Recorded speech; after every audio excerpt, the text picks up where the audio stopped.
Hello and welcome to the Neurologic podcast, coming to you from the UT Dallas Center for Vital Longevity, which is dedicated to pursuing research that leads to cognitive health for life. Our goal is to educate you on the latest matters relating to cognition and the brain, and with each episode we will be interviewing leading scientists and sharing their insights and suggestions to promote cognitive health throughout the lifespan. My name is Amber Kidwai. And my name is Sarah Munir. And this is Neurologic.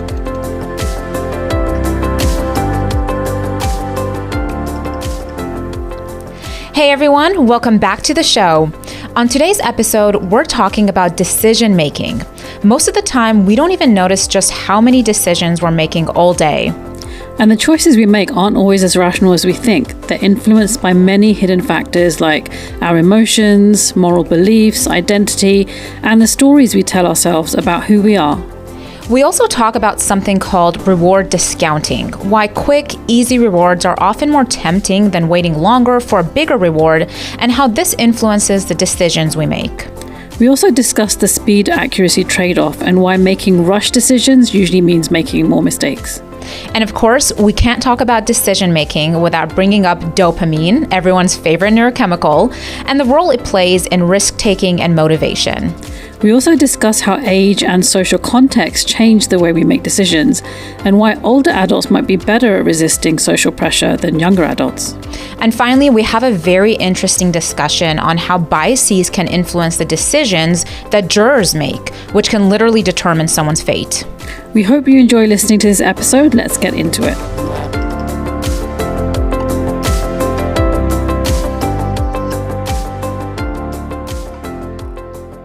Dr. Castrellon, thank you so much for being here today. Can you tell us about your background and what got you interested in studying decision making? Yeah, well, thank you for having me. So I was really actually originally interested in psychology and neuroscience more broadly because of my interest in studying the legal system. Originally, I thought I wanted to be a lawyer, but I was also really interested in just human behavior more broadly. And when I was an undergraduate student at University of Southern California, I had a chance to start getting involved with research that really had strong ties to understanding the law. So at that point, we were looking at false memory and how does that connect to eyewitness testimony. And from there, I just sort of dove deeper and deeper into cognitive neuroscience and asking really interesting questions and thinking about how decision-making might play a greater role in people's day-to-day lives and how decision-making affects the way they interact with the legal system. So then when I went to extend this training, I went to Vanderbilt University to do a post-baccalaureate research position.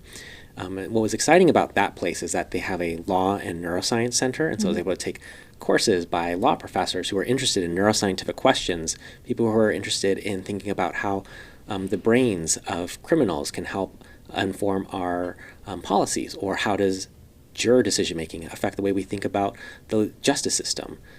And so that really was a spark for me, and thinking about social decision-making more broadly. I then did my graduate training at Duke University, and so most of my work was studying decision-making quite broadly, but I was able to work with a team of scientists where we examined how jurors process different kinds of information and how they're biased by factors like how severe a crime is. After my graduate training at Duke, I then went to University of Pennsylvania, where I completed my postdoctoral training, and I'm currently now at UCLA. So we're pretty much making decisions all day and constantly weighing the options that we have. But what I find both fascinating and a little unsettling is how much our choices are influenced by biases that we might not even be aware of. Some decision-making theories talk about the role of our emotions and then moral judgments and the way we think about people and groups, or what you call social cognition, and how these shape our choices. So could you tell us a bit more about this? So like you said, there's all kinds of factors that can affect and bias someone's choices. One of those things you mentioned is emotions. At least in the example I talked about earlier in thinking about juror decision-making, we know that when jurors are reading graphically described crimes, it totally influences and biases their judgments about guilt. And we can actually see that in the brain. So that's just one example of how emotions, for example, influence it. In the research that I've done, we've shown that severe crimes are something that really biases people's choices to say whether or not a certain criminal scenario has lots of evidence. So even if you haven't heard any evidence yet, just knowing that it's a severe crime is enough to bias you. And we think that this has to do with the way people are mentalizing or thinking about other people's thoughts. This could be the thoughts of defendants or the thoughts of victims. So there's a lot of things that are running through someone's mind, like you said, emotions and other people's experiences. So when you talk about severe crimes, do you mean like a murder versus like a speeding ticket? Or do you mean a speeding ticket that's described in a very severe manner? That's a great distinction, yes. Yeah. So there's both actually. So the first I was talking about graphic language. Yeah. That would be a speeding ticket described graphically. Yeah. But then the work that we've shown is that there are actually just differences. The moment you walk into a courtroom and you're told that you're being asked to judge the fate of someone accused of murder, you are already biased in a way that's not like the way someone who's walking into a courtroom and told they're making a judgment about someone who, like you said, got a speeding ticket. Mm-hmm. So a lot of this bias comes from like our moral judgment, or is it more about like I know one of the areas that you've looked at is like the narrative or what we're telling ourselves about hearing the facts and making the story based on our moral judgment. So does that kind of tie into this crime type bias you're talking about? Yeah, so this crime type bias that we found actually is not so much tied to people's moral beliefs as you might have assumed. It seems to be really driven by people's past experiences and knowledge, for example. So one thing that our lab wants to start investigating is what are the kinds of crimes that people have experienced in their day-to-day lives? Are those the things that people are more familiar with? And could the familiarity, for example, of a crime be something that pushes someone to say, this is more severe? And, just as an example, the kinds of crimes that you hear about in the news are typically the ones that are more severe. You don't typically hear about the shoplifting cases or someone operating an unlicensed distillery. The ones that you hear about are capital crimes and murder. And so those are the ones that are probably more likely to be resting in multiple people's minds as a bias in general. Very interesting. So when we're making decisions like in our everyday life, we're usually weighing cost and benefits, like we talked about, of the different choices. And according to research and some of the things that you've looked at, many of us have this tendency to favor the smaller but more immediate reward that's kind of easier to get rather than waiting for maybe a bigger reward later on that's less certain. So for example, if you were to offer me $50 today instead or $100 like a week from now, a lot of us have this tendency to go for this smaller, more immediate reward. And this is something that's called reward discounting. So can you talk more about that and what you found in your research about this? Right. So you're right. This is reward discounting, and people have these preferences not just for money and not just for time. We see that this same kind of decision process is shown when people are making decisions about, for example, hypothetical rewards. In one of the experiments that I had done with collaborators, we asked people to make judgments about receiving hypothetical amounts of time spent with a close loved one. And would you rather spend 10 minutes with them now or 30 minutes with them in a week? We also asked them about different kinds of hypothetical health rewards. So we tell them, there's a super pill that's going to make you live longer, feel better, basically a cure-all for everything. And we find again there that people have preferences and they vary in whether or not they want a little bit of that pill now or a lot of it later. So it doesn't matter the kind of reward itself, or even if we're looking about uncertainty. So whether or not the reward is uncertain or more certain, or if it requires people to expend some amount of effort or put some more thought into it, people vary. And so like you said, some people have a preference for going for the easier option, is one way to say it. And this preference for the easier option is believed to underlie all kinds of things that cut across personality and psychopathology. So not just how people think and feel and go about in their day-to-day lives, but maybe might be related to some kind of clinical symptoms that people might be exhibiting. And that would be, for example, like on the more extreme end of things. So what are some of the things that can influence whether somebody discounts more? So what about factors like sleep, stress, your mood during the time pressure? So do all of these factors come into play when we have this tendency to kind of go for these more immediate rewards? They do, and it's really sometimes a challenge for us to isolate the contributions of all of these different things because they're all playing a role at once. So, for example, time pressures, like you imagine, those are things that are really seeding in people's minds, along with the availability and scarcity of resources. So if you just know that some amount of money won't be available to you later, then it really just sort of makes sense and it's rational to take it now. And so there are lots of cases where those sorts of conditions and contexts might have a greater impact than someone's personality or personal preferences. And that's when, these things sort of vie out for each other.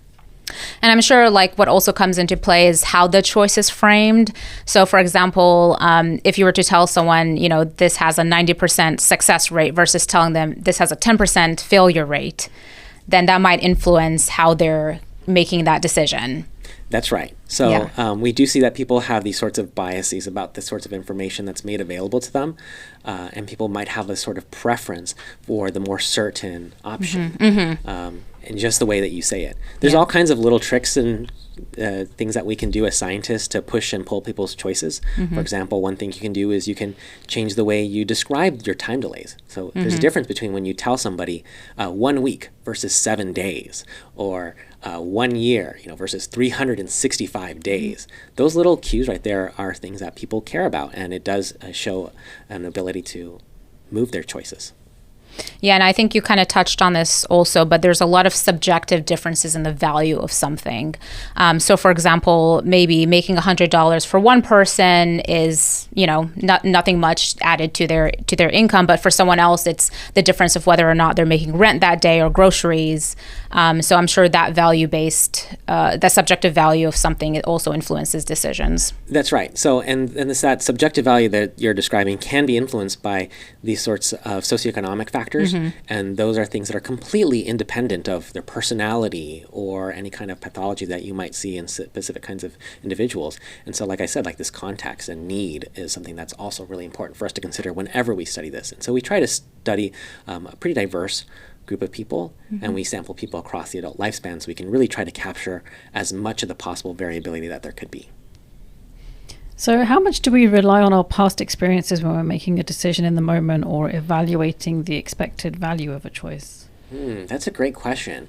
To say how much we rely on it, what I would speculate is that it really depends on the amount of information that we have in the moment. So the more information you have that's new for you to sample, most humans are going to use that new information. But if you don't have a lot of information available to you, well, then you kind of sort of fall back to your initial biases. And that's how a lot of these biases operate. When you first encounter some kind of decision, all you have is what you know. And so that's what's really informing your first choice. But once you get some feedback and say like, oh, wow, that decision worked out well. Making that choice was great. Now you have new information, and that's what should be driving your choices. And that initial bias that you had should play less of a role. But starting out, your personal experiences, your knowledge, your history, anything you know, that's what's probably having the biggest effect. So what is the speed-accuracy trade-off in decision-making? So the speed-accuracy trade-off is something that we investigate in our lab using computational models. And what this is that there are trade-offs in the efficiency with which people make their choices. We sometimes ask participants to try to make choices that are going to be providing them with the best outcome. But we can also instruct them to try to make choices that are really fast. Now, once you start to make choices really fast, as many people might have experienced in their own lives, without thinking, you're probably not going to make the best choice in hindsight. And so we can investigate this sort of trade-off between the speed with which people make choices with how well they correspond to the benefit that they gain from that. Some people are really good at this. For example, we see that there are age-related differences in the speed-accuracy trade-off. Younger adults tend to be better at this. There's a lot of reasons for that. For example, faster motor functions. But as you get older, these motor functions start to slow down, and so you just have a slower speed. But you might still have a high accuracy. And so these things aren't necessarily non-independent. These things can be separated. I mean, I would think intuitively that as you get older, your speed might increase because you have more experience. So you almost have, like you were saying before, you go to your previous knowledge first. So you've already made a certain decision in a certain way, certain times, you might just default to that, which would increase your speed, right? Versus a younger person who hasn't encountered it before. They might take longer to weigh up the evidence. Because they haven't experienced it. Yes. Whereas with motor function, obviously that's a specific thing, obviously, but in terms of general decision making. I don't know if you've had any experience with looking Yes. at the kind of that outside of the motor decision making, like with older adults and young adults. Yeah. So in some of our data and data from others, we show that, for example, we would describe this as older adults becoming more cautious. Yeah. So they're still accurate. If anything, they're probably even more accurate, but they are slowed down. And they're waiting, so to speak, to make sure that they've made the right choice. Okay, so they are more careful. They're They're more not careful. just like making snap judgments. Right. And Exactly. yeah, because we see that, I mean, we see that with a lot of scams too that prey on older adults and just like, make the decision quick. Like if you make the decision now, it'll be $100 less than if you wait. And I feel like a lot of older adults kind of have this susceptibility to scams such as that. Yeah. But I think from their day-to-day life, they tend to kind of take it slower. Yeah. And I think some of the work which we're trying to study in our lab is that these sorts of susceptibility to scams may be less governed by the sorts of speed accuracy trade-offs, but more by people's increased trustingness Oh, gotcha. and preference to have some kind of social closeness to others. So what are some of the brain regions that are involved in, our decision making and motivation, which also ties into decision making? Yeah. So, it's an interesting question because what we see is that the whole brain's involved. It's never just one region. It's a coordinated action across a constellation of areas. So, for example, the ventral striatum is a really popular area for us to study because of its dense dopaminergic projections that it receives. So really highly innervated by the neurotransmitter dopamine, which we know is like really implicated in reward function. There's parts of the amygdala which are really important for choices and integrating emotional information into your choices. The ventral medial prefrontal cortex is considered this sort of integrating unit that helps us figure out what do we care about, what do we value. And then there's other regions like the anterior cingulate cortex that are really important for kind of feeding this output into motor function and making the actual choice that we want.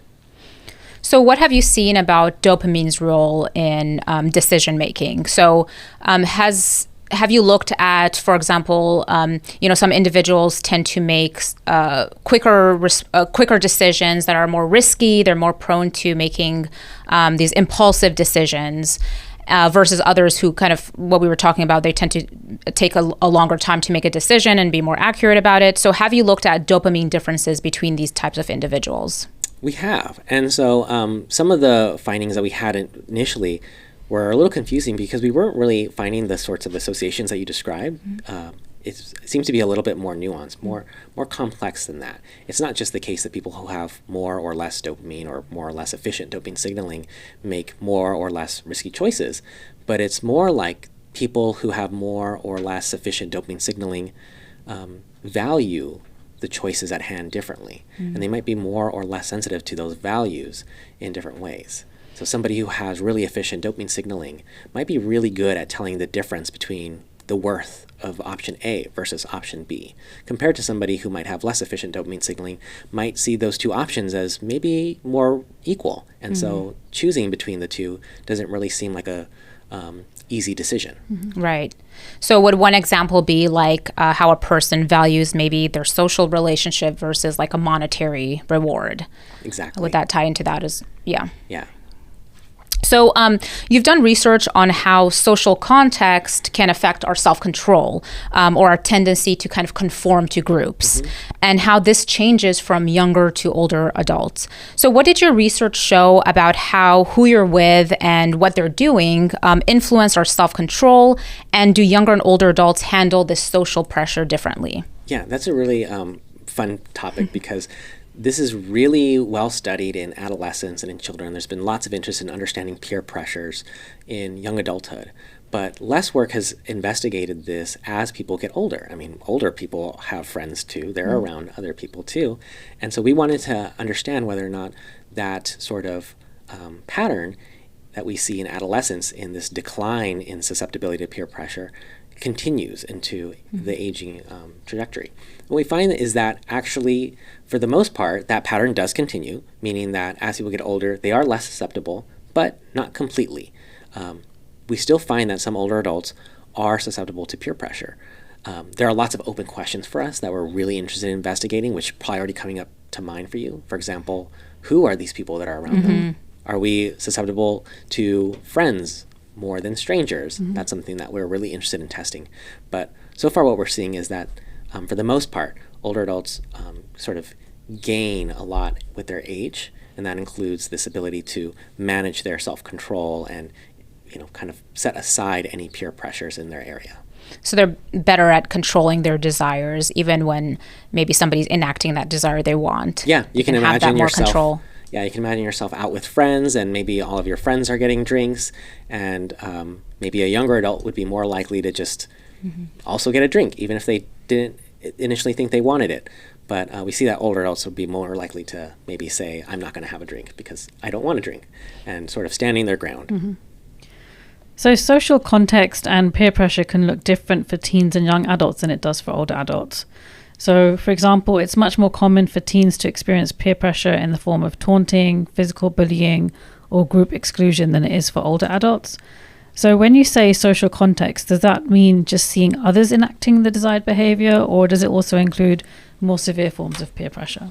That's a really great question. So at least in the way that we've studied it, we've only so far looked at this sort of presence effect, like other people around you enacting the desire.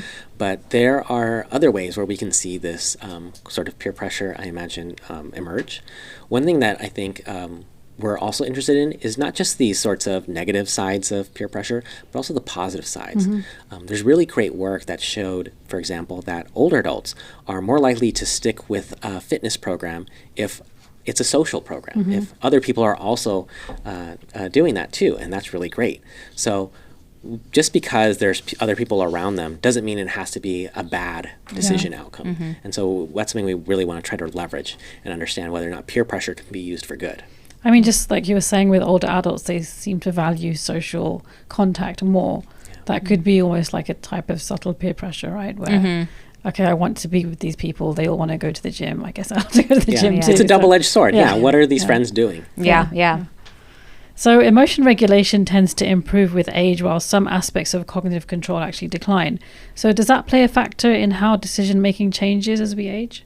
It does. The work that I've been involved with, we've shown that as people get older, they are more stable in their mood and generally more positive. And so we think that this should relate to the kinds of choices that they make in different risk-taking environments. Some of our collaborators have begun to show this, that, for example, the stability of someone's mood might relate to risk-taking, and that should be affected by age as well. So kind of coming back to what we were talking about of peer pressure and social context, do older adults have this tendency to pick environments and people that better match their goals, so there's less pressure going into it and to start with, or are they just better at resisting in the moment, even if the environment is tempting? Yeah, I love these questions so much because it gives us really great research questions to test next. So we didn't test that, we didn't ask that, but that's something we can do. And it would be really easy to inform it by our theories. So one of the theories that we are really interrogating in our lab is this idea of socio-emotional selectivity theory. And so what that means is that as people get older, they start to shift their priorities. They put a greater priority on the close people around them, friends and family, and really make an investment towards those people who mean a lot to them. And so what I would expect, or at least maybe hypothesize, is that as people get older, they might be selecting the kinds of environments that they put themselves in, so that way they are spending more time with close others and less time with people who are maybe new. Yeah, because it's a question of if they're put into the same kind of tempting environment, are they better at, controlling that desire as well, which you talked about, you did find that, but I think they have more of this proactive action of choosing their social group better than a young adult. Yeah, and so then maybe that depends on the individual. Perhaps older adult A is surrounds themselves with friends who are risk takers and base jumpers, and older adult person B over here is really surrounding themselves with a knitting community or something. Right. And there you can imagine very different kinds of choices that might emerge in those communities. Yeah. So they have different goals and they're aligning their crowd to meet those goals they already have. Right. Yeah, I mean, I feel like with young people, especially if you're talking about teens, they probably don't have as much ability to pick their crowds in the sense that they have to go to school, they have to go to they're kind of put in environments, right? And so they are made to interact with everybody, whereas with the older adult, they are at a stage where they probably know themselves and they know that I like knitting or whatever, so I'm going to go with the knitting crowd versus the risk-taking crowd. And so it becomes like a self-fulfilling thing where you surround yourself with people who like the things you like. And so you know, you're less exposed to that peer pressure in the first place, or the negative peer pressure at least. It really also gives us an opportunity to design really interesting experiments around college age. That's a really major opportunity and milestone in development, where now you're at a new place and you can pick your own friends and find your own community and do your own thing, so to speak. So does the identity of the others matter? So whatever group is around you. So for example, if it's a partner, a close friend versus like a coworker, a stranger, and how an individual is handling this social pressure. That's a great question. We are really interested in this. We haven't tested this explicitly. We haven't asked people who is around you. We think that people who are older in age might be more strongly influenced by people who are close to them, people like family or very close friends. And so that's our hypothesis, and we are definitely eager to test that. Yeah, I'm also curious about like the role of social status in this. So if somebody is someone who we deem has a higher status is involved in the group, are you more likely to be peer pressured by them, even as an older adult? It's a really interesting and tricky question, because there are all these different kinds of markers of status, for example. We have status, we have respect, we have power. All of these things have this sort of hierarchical dimension to them in society, but they mean different things to us. So people might have very different beliefs about whether or not they want to follow somebody who is really powerful or really intelligent, or so on. We can make a list of all the kinds of traits that people value. That's something we haven't investigated, but it's certainly something that we would expect to have some impact in people's decision making, since we know that those are qualities that people can ascribe value to. So we discussed this a bit earlier, but I wanted to come back to the jury research that you did relating to how juries behave. And one of the very interesting studies that you did was looking at how biases can influence the decisions that jurors make, and how bias can literally determine someone's fate. So could you talk specifically about that study and what you found, where you were kind of scanning jurors' brains? That's right. Yeah. So in that study, we recruited people in North Carolina. That's where we did the study at Duke University. They're jury eligible people, adults, and we asked them to read different crime scenarios, and along with different pieces of evidence. So some of the scenarios could be something like shoplifting or operating an unlicensed distillery, and some other crimes could be something like murder or other kinds of harm or illegal street racing. So they vary so much in the severity, and we also had measures of how well these severities line up with criminal code and statute. And then at the same time, after they read those crime scenarios, they were provided with pieces of evidence. So these could be eyewitness testimony, they could be physical evidence, DNA evidence, or maybe even someone's criminal history, and some sort of combination of all of those. And so in our set of studies, we found something interesting. Well, the first thing was that regardless of the kind of evidence that you read, we found that people were more strongly biased by the severity of the crime. And what I mean by that is that when we asked people after they viewed the scenario and the evidence, how much punishment does this crime deserve? How much evidence is there against the accused? How strong is the case? We asked people those questions.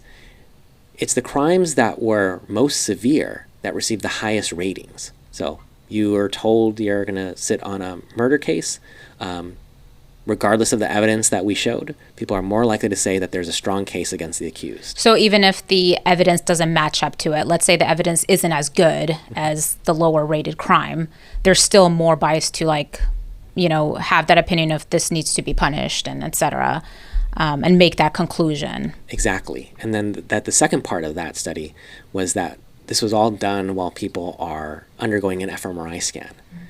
And so one of our questions was whether or not there are specific brain regions that might be associated with this sort of bias.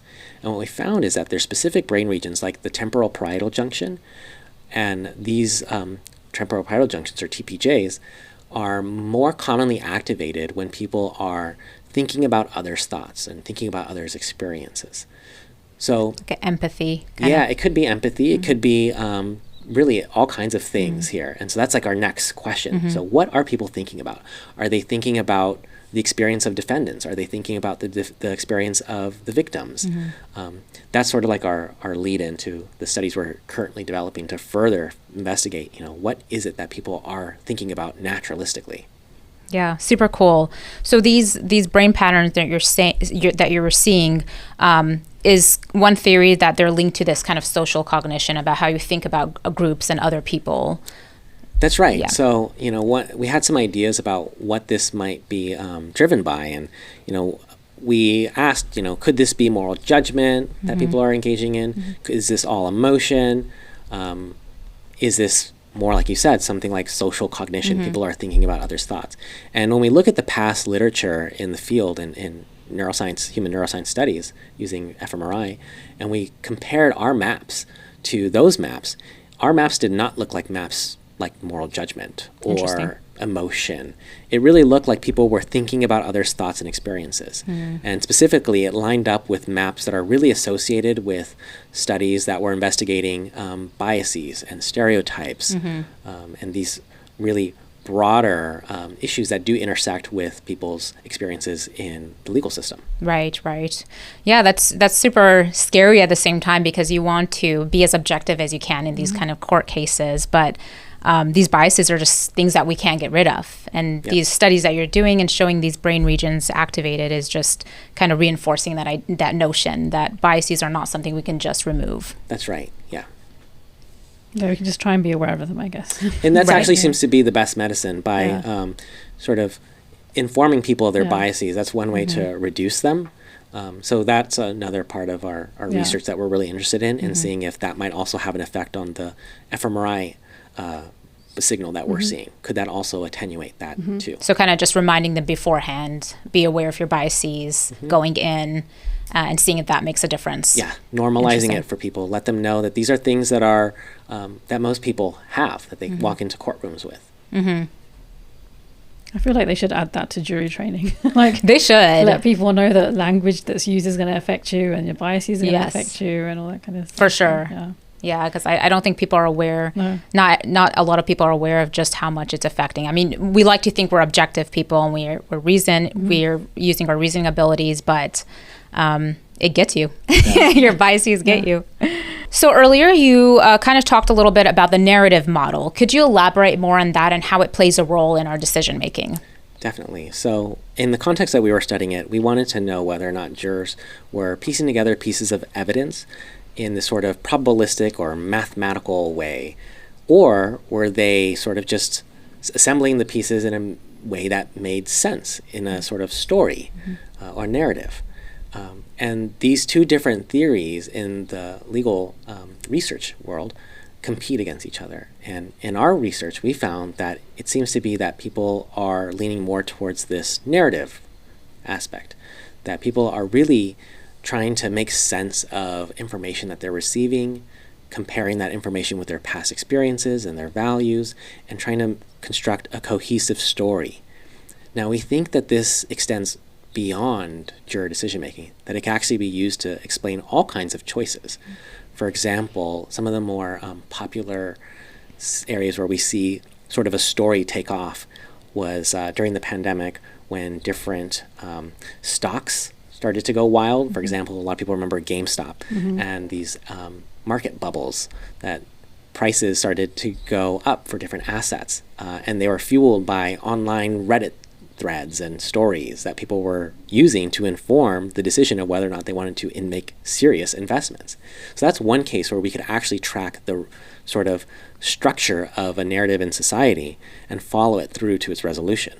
This happens all the time. It can be used to study vaccine hesitancy or really any kind of misinformation use. So not just how are you constructing and assembling the pieces of information you receive, but then what is the decision you make from that? Yeah, and I'm sure we all have a story for ourselves, right? And I think that influences how we're going to make a decision and how we see in our future what steps we're going to take towards something based on how we talk or think about ourselves. And so I think that ties a lot into our decision making as well. And I think how you're talking about the narrative model, it's the stories we're telling ourselves. That's right. Yeah. Okay, thank you so much, Dr. Castrellon, for joining us today and for taking the time to talk with us and tell us more about your research.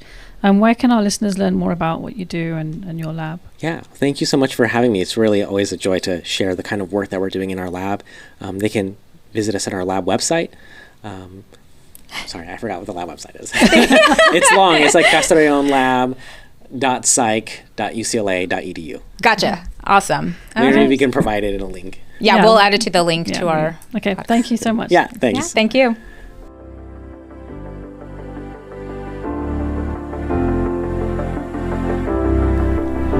Thank you for listening to Neurologic, a CVL podcast. If you like what you're hearing, please follow and share with others. This podcast wouldn't be possible without the support of our team and the incredible work that goes on behind the scenes. We'd like to give special thanks to Patricia Moran for editing this episode.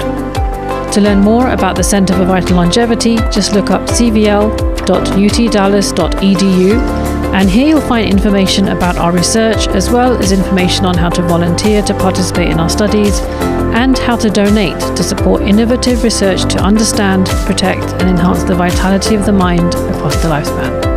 Join us next time as we continue to explore the latest research and strategies for keeping our brains healthy throughout our lives.